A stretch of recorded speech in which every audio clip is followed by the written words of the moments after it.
Hello, I'm Cecilia Dracilu, a psychiatric nurse in charge of child and adolescent unit. I work with the young people.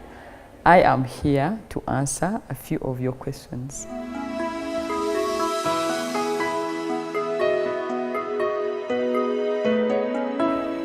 I'll say yes or no, depending on the condition of a patient, yeah? There are those who have, depending on the cause of the illness, for example, if someone probably has been using substance which really led to his mental health problem, and when he gets off it, he will completely recover and will not need medicine. However, if there is strong genetical background, yeah, that is the illness running in the family, it becomes a little hard and someone needs to continue with the treatment to maintain him live well, yeah.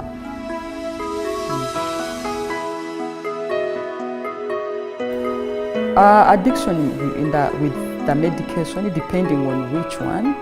For example, if someone, we have drugs of addiction, drugs like diazepam. Probably some people maybe when they are very fearful and they don't have sleep, and every time they want to have that treatment, probably diazepam for sleeping. So continuous use of that may lead someone into addiction. But our psychiatric medicines,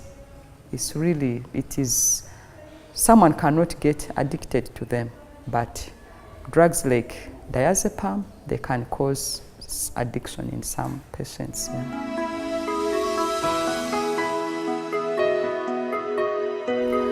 Yeah. Just as I explained before, there are some mental health problems which run in families, which has strong genetical factors. Illnesses like schizophrenia, those are chronic mental health problems which need treatment for someone to live well. Yeah, there are those ones who you just need kind of maintenance dose, not to really keep you, yeah, for your own good.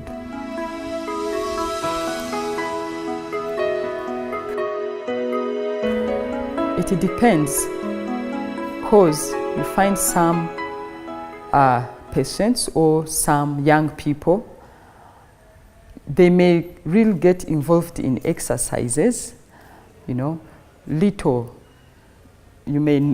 probably it could be that is a relapse, but depending on how was this person exercising, yeah, maybe for how long has this person been exercising. If someone has been exercising probably for 30 minutes every day or 45 depending, but now if someone goes beyond that, then there could be, there could be some red flag, you know, this is not well.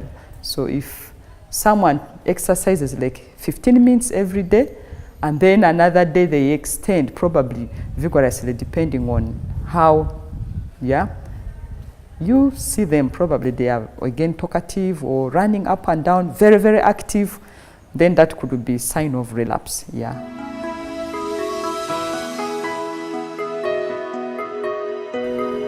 Actually, young people who are service users, everybody, to get married, yeah. No, everyone, depending on what you want, yeah. So there are some people who naturally probably don't want that, but with the young people who are service users, some of them probably would feel they have low kind of, they're stigmatized. So because of that stigma, it may really be hard for them. And then they have that low self-esteem. How will I begin approaching this young lady, or how will I approach this young man? So, but otherwise, young people have got married who are service users and having families very happy.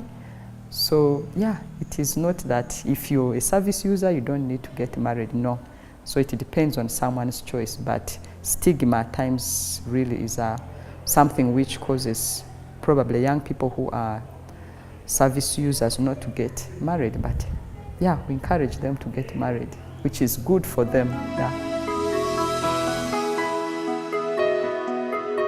Yeah, service users actually, they have rights to say what they are not comfortable with, what they are comfortable with. That is for everyone.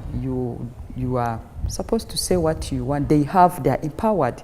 But you find that in our country here, maybe some people don't know their rights, and it becomes very hard. Probably they think so and so has said it, and that is the end. I'm not supposed to say anything.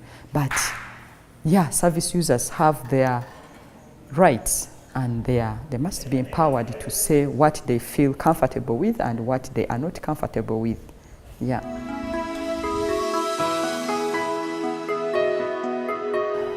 Yeah, there are really many factors why probably the nurses could not deliver to their expectations. Yeah, like in our setting here, one of them, if you come around, you moved on these wards, the number is really, really overwhelming. Yeah. If you went to other places, okay, outside this country, you'll find that the ratio of nurse to a client or a patient is really, it could be 1-to-1 depending on the patient's condition. If it is someone is really acute, that is very not really well, you'll find that they may even have 2 nurses assigned to that one, then they will have other. But now here you'll find a nurse among 150 patients or 100 patients, like 1 or 2, then it becomes really very hard to take care of all these people, because this one comes, the other one comes, it becomes very, very hard. But much as the number of patients are many, as nurses, we are supposed to do our best, yeah, to explain things well to the clients, to understand that this is not well, it is like this, let me handle this one first. It's very, very important. But the numbers of clients in our setting here is really overwhelming.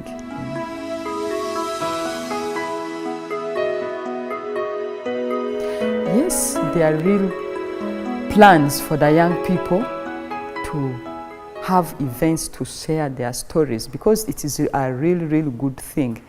Different people coming in, young people coming in. Probably I would think of a conference of them coming in and then explaining themselves. Of, you know, there are very many out there who are going to school, yeah, because out there people always think that if they take someone has a mental health problem, that is the end of them. They are doomed, they cannot do anything.